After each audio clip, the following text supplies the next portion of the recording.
Bismillahirrahmanirrahim. Assalamualaikum warahmatullahi wabarakatuh. Alhamdulillah, alhamdulillah, lahun ni'matu wa lahul fadlu wa lahus thana'ul hasan. Wassalawatullahil barrir rahim wal malaikatil muqarrabin ala sayyidil mursalin Muhammadin wa ala alihi wa sahbihi at-tayyibin at-tahirin. Allahumma la sahla illa ma ja'altahu sahla wa anta ya hayyu ya qayyum taj'alul hazna idza syi'ta sahla. Allahumma akrimna bil ikhlasi fin niyyati wal qawli wal amal.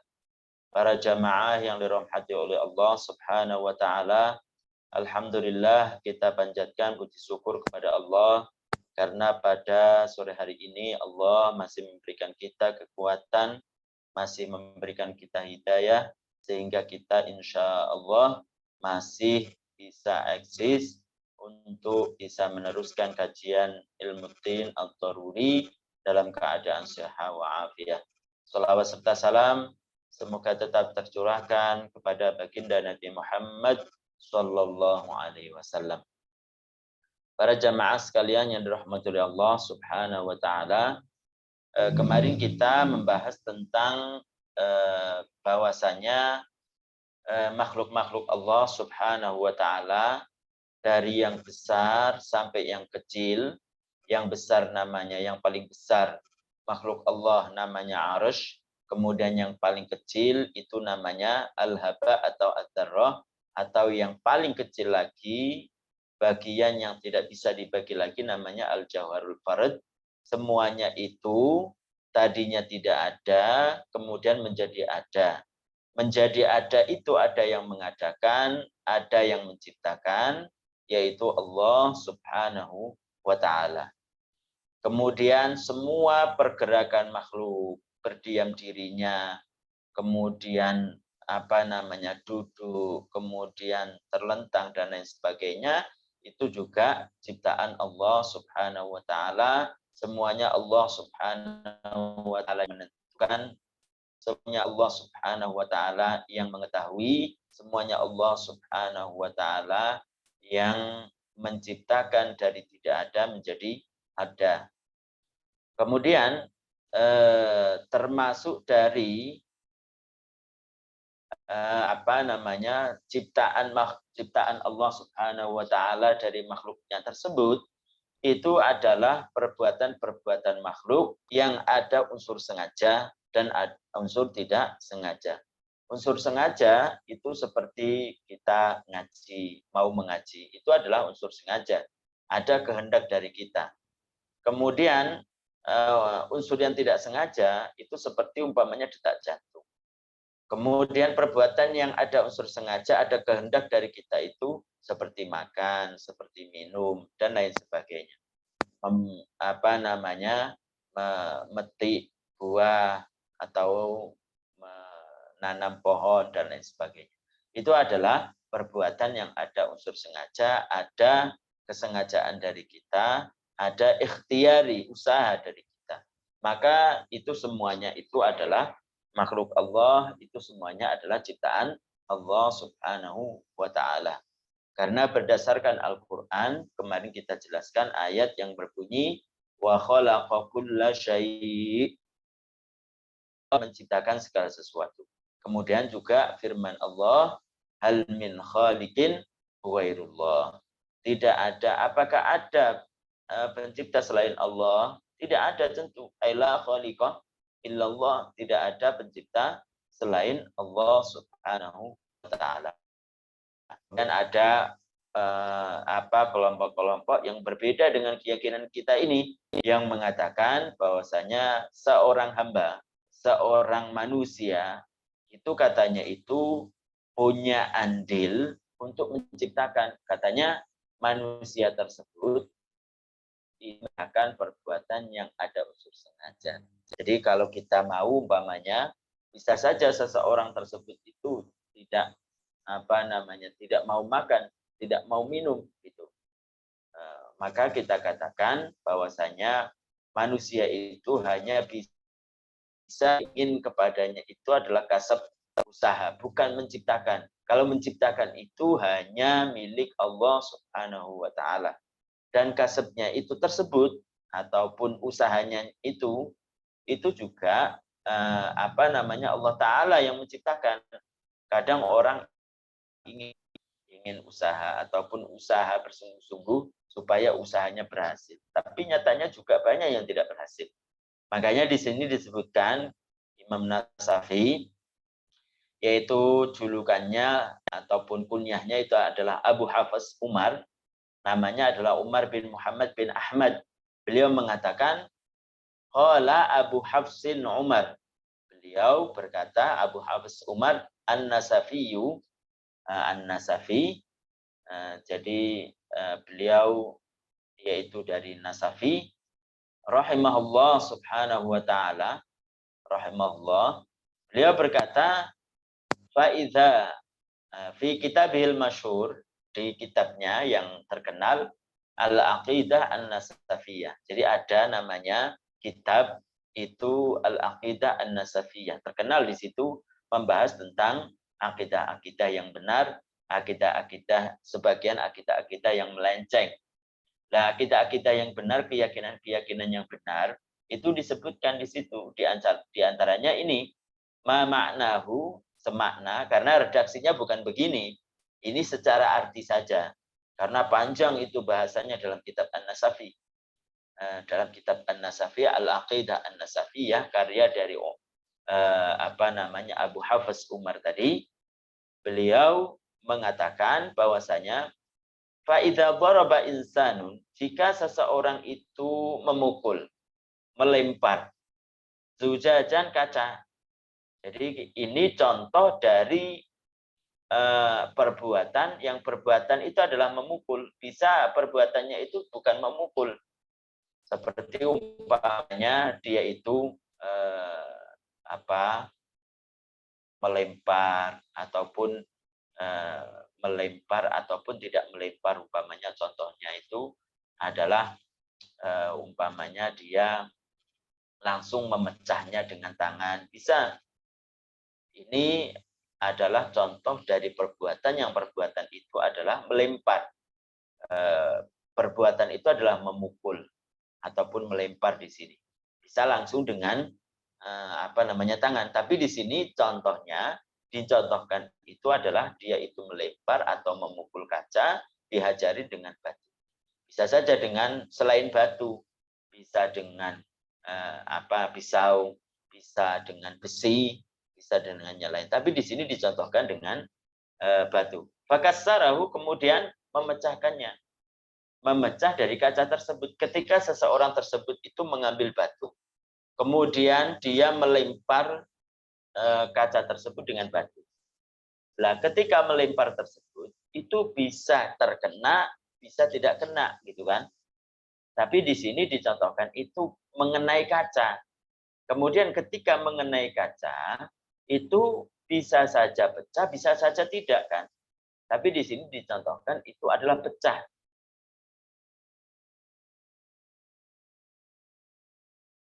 Jadi mengatakan, menjelaskan bahwasanya semuanya adalah kehendak dan ciptaan. Itu maksudnya. Jadi di sini fakassarahu itu contoh dari mengenai kaca kemudian pecah. Fadharbu, maka lemparan, wa huwa fi'lul abdi bil hajari, yaitu perbuatan manusia, perbuatan seseorang dengan batu, yaitu melempar tadi. Wa qad yahsulu minhu inkisarun wa qad la yahsul. Terkadang ketika melempar itu mengenai, kadang juga tidak mengenai. Ketika mengenai, kadang juga pecah, kadang juga tidak. Wal kasru, maka perbuatan melempar tersebut, wa huwa fi'lul abdil ladzi fa'alahu fi sujud, yaitu perbuatan seseorang yang ia perbuat, yang ia arahkan pada sebuah kaca. Biwasitatir ram, antaraan melempar bila jari dengan batu. Walingkisaru, dan pecahan kaca. Wawal atharul hasiru, yaitu pecahan yang dihasilkan fizujadi pada kaca. Minta syakupin, yaitu baik itu hanya tidak pecah sekaligus, tapi hanya tergores umpamanya, tergores, ataupun tidak sampai pecah berkeping-keping, bisa. Watana surin, atau pecahnya itu memang pecah sampai berkeping-keping begitu. Wanahwidalikan, dan selainnya, perumpamaan dari segala sudut, dari semua, dari yang namanya perbuatan, kemudian mengarahkan dia pada perbuatan, kemudian mengenai, kemudian pecah, kemudian kacanya. Itu apa? Menetapkan bi khalqillahi ta'ala, dengan ciptaan Allah Subhanahu wa ta'ala. La bi khalqil abdi, bukan dengan ciptaan manusia, bukan dengan ciptaan seseorang. Kenapa? Falaisa lil abdi, karena tidaklah pada seseorang tersebut min fi'li, dari perbuatannya, hadza, yaitu melempar kaca tersebut, illal kasbu, kecuali dengan usaha. Usaha al-kasb. Al-kasb itu apa? Wa huwa taujihul abdi qasdahu wa iradatahu nahwal amal. Fa yakhluquhullahu ta'ala inda dalika. Yaitu mengarahkan seseorang pada kemauannya, tujuannya untuk apa? Untuk berbuat. Ketika seseorang ingin berjalan, nah, keinginan untuk berjalan, mengarahkan hatinya untuk berjalan, itu namanya kasab. Itu adalah usaha. Ketika seseorang ingin menanam, itu kan hati seseorang mengarahkan kepada dia untuk apa? Untuk menanam. Itu namanya apa? Kasab. Itu namanya usaha. Lah, hal yang seperti ini itu bisa ditujukan kepada manusia. Tapi tentu perbuatan tersebut itu tetap ciptaan Allah Subhanahu wa ta'ala. Itu semuanya itu adalah ciptaan Allah Subhanahu wa ta'ala. Jadi mengarahkan seseorang untuk berbuat, maka itu namanya al-kasb, maka itu adalah usaha. Dalilnya, jadi di sini dalam satu pemahaman menjelaskan bahwasanya manusia itu tetap ada usaha, ada unsur sengaja pada dirinya. Tapi tetap usaha dan unsur sengajanya itu tetap di bawah ketentuan Allah Subhanahu wa ta'ala. Artinya Allah Ta'ala tetap yang menentukan, Allah Ta'ala yang menciptakan. Tidak seperti sebagian orang, sebagian kelompok yang mengatakan bahwasanya manusia ini nggak ada namanya usaha itu. Bagaikan kapas yang berterbangan. Kalau ada angin dari utara ke selatan, ikut ke selatan. Kalau ada angin dari selatan ke utara, ikut ke utara. Jadi tidak ada namanya usaha, tidak ada namanya kehendak, sama sekali nggak ada. Itu sebagian kelompok mengatakan begitu. Tentu para jamaah sekalian yang dirahmati oleh Allah, orang yang mengatakan begini, kelompok yang mengatakan begini, itu berarti mendustai realitas, mendustai kenyataan yang memang seseorang itu beda dengan kapas. Memang ada unsur sengaja bagi kita. Kalau para jamaah sekalian ngaji itu ada yang maksa nggak ada kan? Kemauan sendiri, karena memang dari pemahaman para jamaah, pemahaman kita semua bahwasanya menuntut ilmu agama itu adalah sesuatu yang wajib. Kalau orang tersebut itu tidak menuntut agama, maka dia akan berdosa. Dengan pengertian itu, dia tergerak hatinya, dia ada kemauan, dia ada kesengajaan untuk menuntut ilmu agama. Tidak ada yang memaksanya. Nah, beda dengan apa yang disampaikan oleh sebagian kelompok tersebut. Bahwasanya manusia itu tidak ada unsur sengaja, tidak ada keinginan sama sekali, tidak ada yang namanya usaha sama sekali. Kata dia, bagaikan kapas yang tidak punya ikhtiar sama sekali. Jadi itu tidak benar seperti itu. Kemudian yang kedua juga juga membantah sebagian kelompok yang mengatakan bahwasanya manusia itu adalah menciptakan katanya, menciptakan perbuatan yang ada kehendak tadi, ada kehendak, ada sengaja dan usaha. Kata dia begitu. Baik yang mengatakan ini, mengatakan kelompok yang mengatakan bahwasanya manusia menciptakan usaha, menciptakan perbuatannya yang ikhtiari, ataupun kelompok yang ini, kelompok yang mengatakan manusia tidak ada unsur usaha sengaja sama sekali, itu kita Ahlussunnah wal Jamaah tidak mengatakan seperti itu. Karena kedua-duanya sama-sama mendustai firman Allah. Kita tahu bahwasanya seseorang yang mendustai firman Allah Subhanahu wa taala, maka dia tentu bukan orang muslim meskipun satu ayat. Meskipun satu ayat. Makanya begitu. Kemudian alasan kenapa manusia itu tidak ada unsur tidak menciptakan, baik itu ada unsur sengaja, ada usaha ataupun tidak, karena firman Allah Subhanahu wa taala yang menjelaskan wa khalaqa kulla syai'. Hanyalah Allah yang menciptakan dari tidak ada menjadi ada. Qul hal min khaliqin ghairullah. Katakanlah hal min khaliqin, adakah pencipta selain Allah? Artinya tidak ada pencipta selain Allah Subhanahu wa taala. Itu mendustai dari firman Allah tadi. Kemudian orang yang mengatakan bahwasanya manusia tersebut itu tidak ada dalam perbuatannya itu tidak ada namanya sengaja. Jadi bagaikan kapas lah, tidak ada ikhtiar, tidak ada usaha sama sekali. Juga mendustai firman Allah Subhanahu wa taala. Di sini dijelaskan qala Allah taala berfirman dalam surat Al-Baqarah, di surat Al-Baqarah, laha ma kasabat ay linafsi jazaa'u ma kasabatu, bagi jiwa, bagi seseorang balasan yang ia perbuat minal khairi, dari perbuatan baik, ay tantafi'u bidzalik, seseorang tersebut akan bisa mengambil manfaat dari kebaikan itu. Jadi yang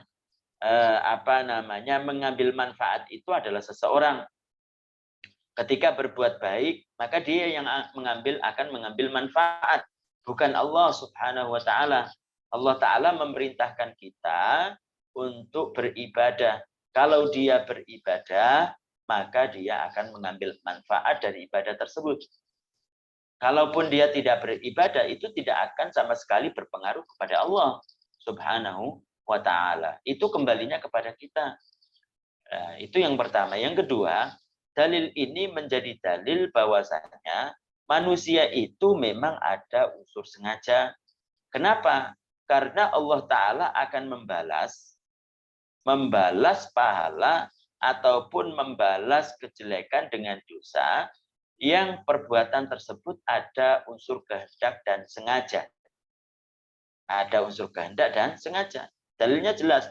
Laha makasabat wa 'alaiha maktasabat. Jadi bagi seseorang yang berbuat kebaikan, dia akan mengambil manfaat dari kebaikan tersebut, akan menerima pahala dari Allah Subhanahu wa taala. Begitu juga sebaliknya, kalau jiwa tersebut ataupun seseorang tersebut berbuat jelek, maka dia akan membahayakan dirinya. Allah taala akan memberikan balasan, yaitu berupa siksa kepadanya.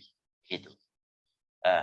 Ini jelas mengandung arti seperti itu, yaitu Allah akan memberikan balasan kepada perbuatan. Kalau itu adalah baik, perbuatan baik, itu berarti kan sengaja kan? Sengaja untuk berbuat baik. Sholat, kemudian puasa, zakat. Dia akan menerima balasan, yaitu pahala. Begitu juga kejelekan, seperti umpamanya minum arak, kemudian berzina, kemudian itu judi dan lain sebagainya, maka akan kembali bahayanya kepadanya. Allah akan memberikan balasan siksaan kepadanya. Jadi yang ada balasan kebaikan, balasan mendapatkan pahala, balasan mendapatkan dosa, itu hanya perbuatan-perbuatan yang ada unsur sengaja. Tapi kalau tidak ada unsur sengaja sama sekali, perbuatan tersebut itu di bawah kendali dia, tidak ada unsur sengaja bagi dia. Seperti detak jantung, seperti lintasan-lintasan itu kan, lintasan hati, lintasan pikiran. Itu kan sesuatu di bawah kendali kita, kita tidak mampu untuk menolaknya. Maka hal itu tidak akan ada balasan dari Allah Subhanahu wa Ta'ala. Allah akan memberikan balasan kepada perbuatan-perbuatan yang perbuatan tersebut itu ada unsur sengaja. Itu dalil bahwasanya manusia itu memang ada namanya usaha, ada perbuatan yang perbuatan itu memang disengaja oleh seseorang. Begitu. Atau dengan dalil lain, dalil firman Allah Subhanahu wa Ta'ala. Dikatakan dalam Al-Quran itu wa ma romaita iz romaita walakinnallaha roma. Wa ma romaita, kamu tidak melempar wahai Muhammad. Ditujukan kepada Nabi Muhammad. Iz romaita, ketika kamu melempar. Jadi usaha Nabi yaitu melempar dengan batu, melempar dengan apa begitu. Tapi itu dinafikan oleh Allah Subhanahu. Nah, ditiadakan dari Nabi itu melempar. Wa ma romaita, kamu tidak melempar. Padahal yang benar-benar melempar, hakikat sebenarnya atau apa yang melempar pada waktu itu kenyataannya memang Nabi Shallallahu Alaihi Wasallam. Tapi kenapa di sini ditiadakan oleh Allah Subhanahu Wa Taala dalam firman-Nya bahwasanya Nabi Shallallahu Alaihi Wasallam tidak melempar, padahal beliau itu melempar. Ternyata di situ dalam tafsiran dijelaskan wa ma romaita, kamu tidak melempar wahai Muhammad ay khalqan, maksudnya menciptakan. Artinya apa? Muhammad, kamu tidak menciptakan melempar, begitu, karena yang menciptakan itu hanyalah Allah Subhanahu wa Ta'ala. Idromaita, menetapkan sifat lemparan di situ. Maksudnya apa di situ? Ay kasban, maksudnya usaha. Maksudnya menetapkan kepada Nabi Shallallahu Alaihi Wasallam usaha melempar. Memang pada waktu itu Nabi Muhammad itu adalah melempar. Tapi kenapa di situ dalam ayat tersebut itu mentiadakan melempar? Oh, ternyata yang ditiadakan dari Nabi itu adalah menciptakan melempar. Walakinnallaha rama, akan tapi yang menciptakan melempar. Walakinnallaha khalaqar ram. Jadi Allah Subhanahu wa Ta'ala yang menciptakan sifat melempar. Allah Ta'ala yang menciptakan dari tidak ada menjadi ada. Itu.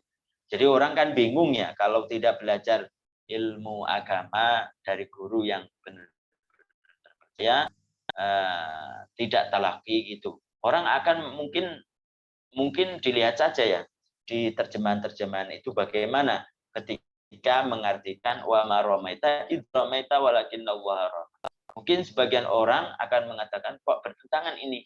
Ayat ini pertama mengatakan Nabi tidak melempar. Tapi yang kedua mengatakan Nabi melempar. Ini gimana ini maksudnya? Oh, ternyata kalau orang tersebut itu belajar ilmu agama, talaki, terutama dia itu belajar tentang ilmu akidah, tahu artinya. Oh, bahwasanya di sini yang pertama menafikan, mentiadakan, menciptakan. Jadi menciptakan lemparan itu bukan Nabi, tapi hanyalah Allah Subhanahu wa Ta'ala. Kalau yang kedua menetapkan lempar itu maksudnya usaha. Artinya Nabi memang benar-benar melakukan usaha dari Nabi yaitu melempar. Oh begitu, berarti tidak ada kontradiksi ataupun bertentangan antara satu dengan yang lain. Jadi begitu para jamaah sekalian yang dirahmati Allah Subhanahu wa Ta'ala, dalil tentang bahwasanya manusia, seseorang itu memang ada usaha, ada perbuatan itu ada unsur sengaja, karena nanti kalau ada unsur sengaja baik itu adalah bernilai ataupun bernilai jelek, maka itu akan ada balasan dari Allah Subhanahu wa Ta'ala. Dalilnya laha ma kasabat wa 'alaiha maktasabat.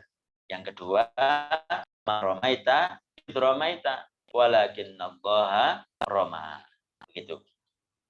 Kemudian di sini diteruskan wa 'alaiha, bagi jiwa ataupun bagi seseorang, wabalu maktasabat.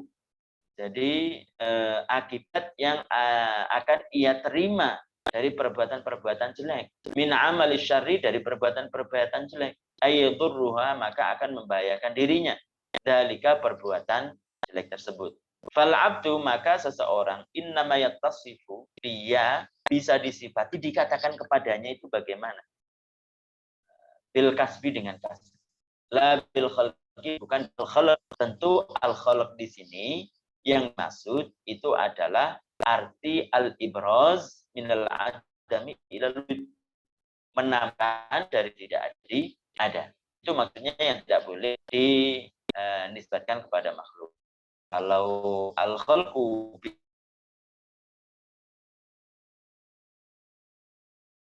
bimakna dusta, itu untuk makhluk, bahkan tidak boleh dinisbatkan kepada Allah Subhanahu wa taala.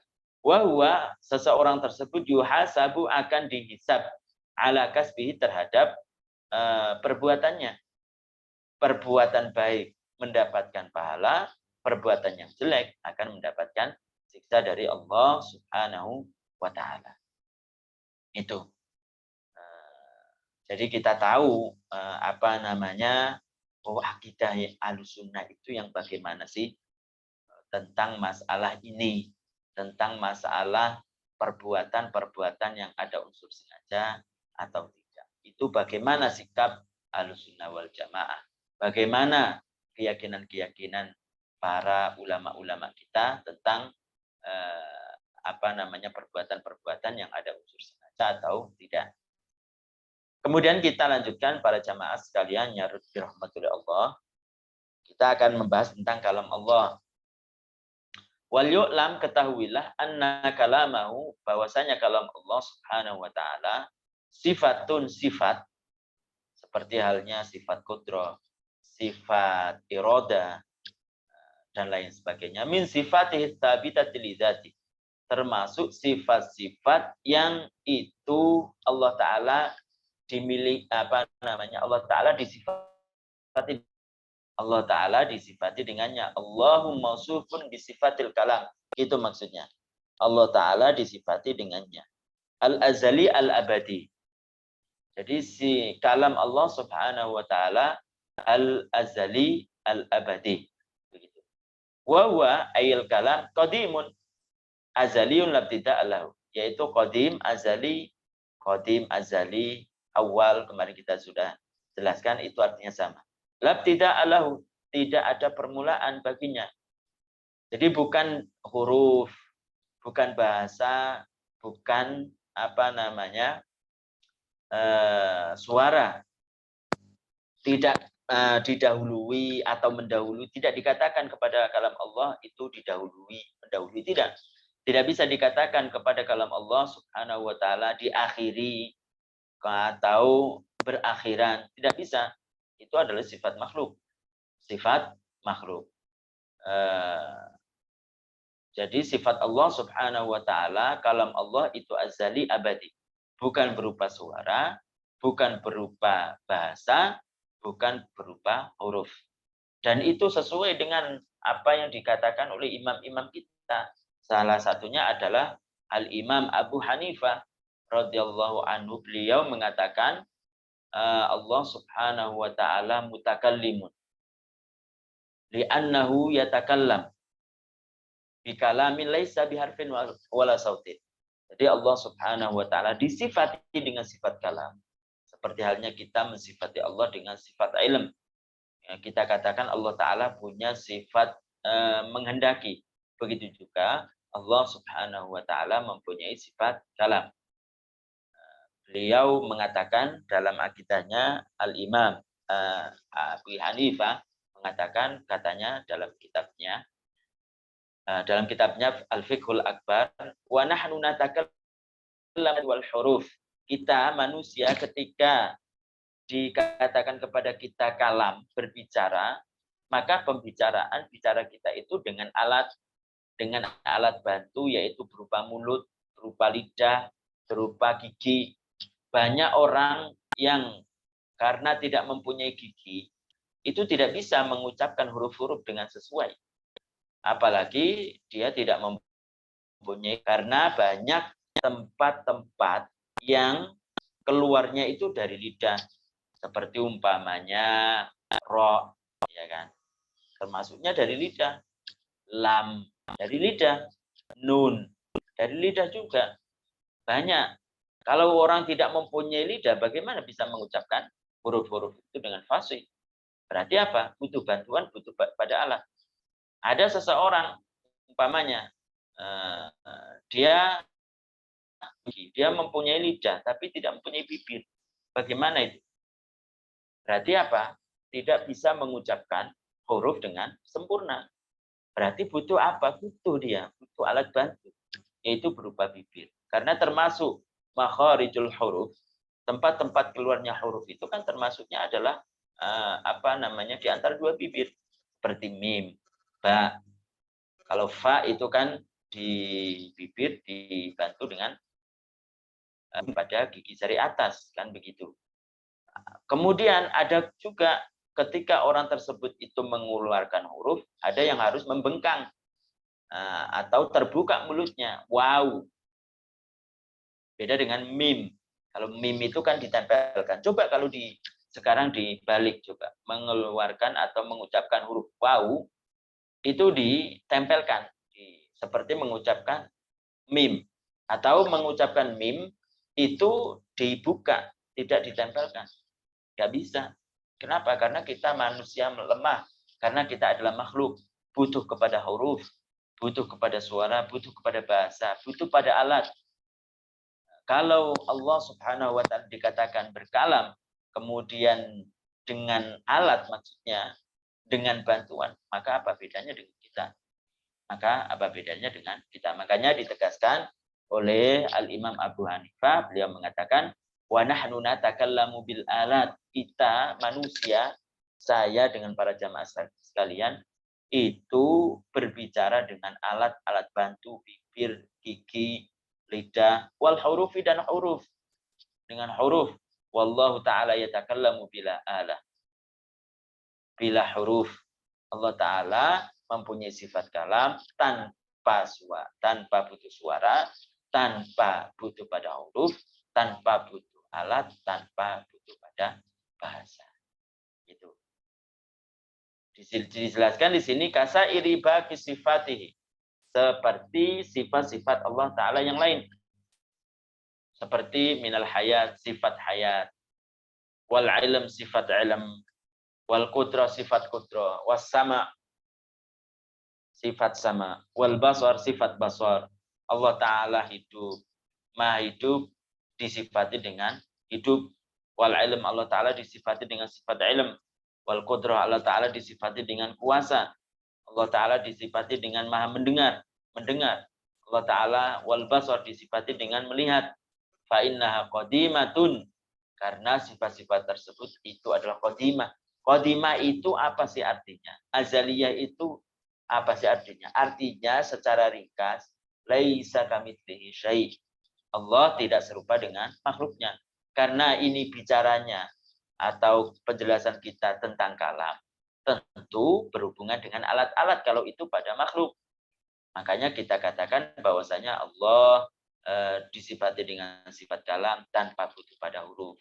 Tidak berupa huruf, tidak berupa bahasa, tidak berupa suara, dan lain sebagainya. Li'anna dzata, karena zat al-azaliyah yang azali, la takumu bi sifatun haditsatun, tidak akan zat tersebut itu disifati dengan sifat yang baru. Zat itu kalau ditujukan kepada Allah, itu artinya apa? Artinya adalah hakikat Allah. Hakikat Allah tidak serupa dengan hakikat-hakikat yang lain. Tapi kalau kita manusia, saya dan para jamaah sekalian, itu dikatakan kepada kita dzatu raqib, dzatu zaidin, dzatu umar, itu artinya fisiknya. Itu adalah fisiknya, tinggi, pendek, sedang, lebar, kemudian kurus, sakit, dan lain sebagainya. Itu. Jadi ada perbedaan yang sangat-sangat berbeda antara al-khaliq dengan al-makhluk.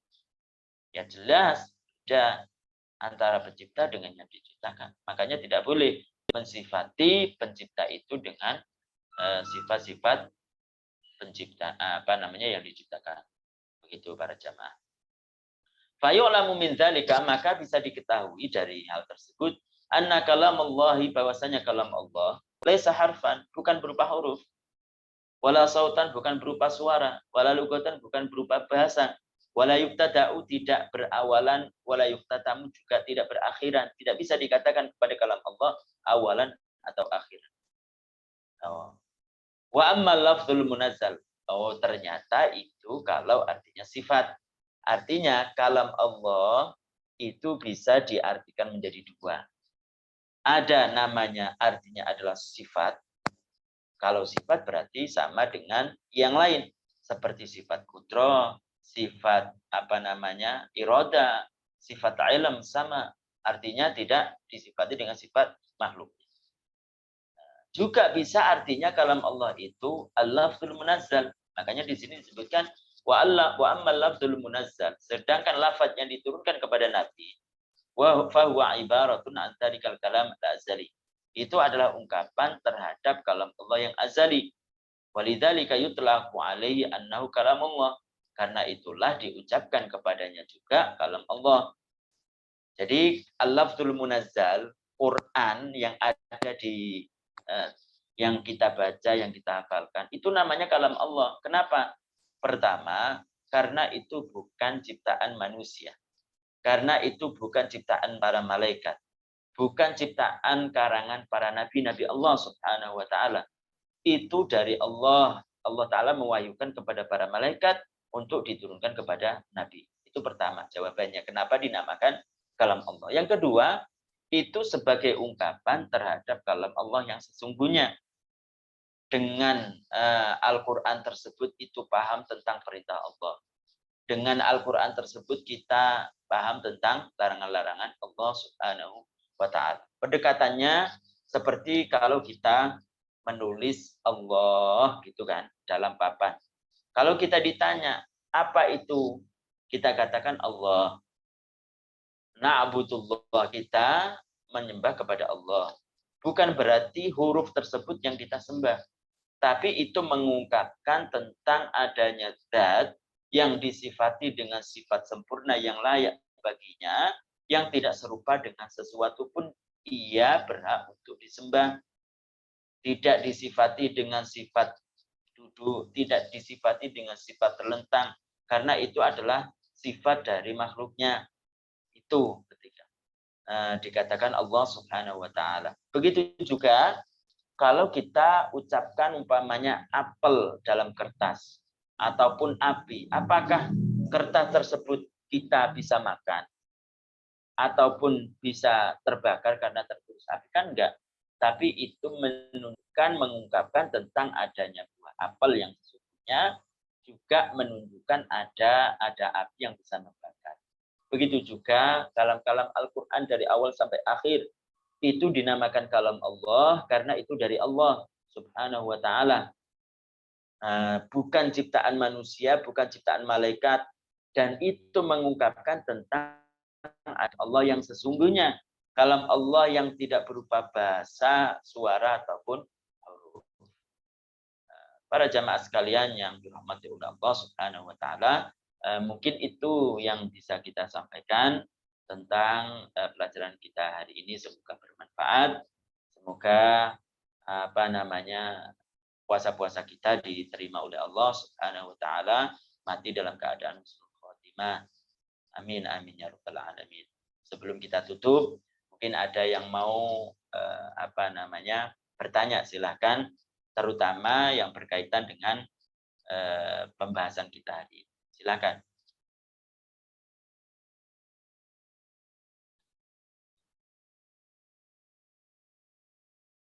Kalau nggak ada, kita tutup dengan bacaan Assalamualaikum warahmatullahi wabarakatuh. Kita baca tahlil, salawat dan istighfar. La ilaha illallah. Allahumma salli ala Muhammad. Rabbighfirli wa liwalidayya wal mu'minina wal mu'minat. Barakallahu fikum.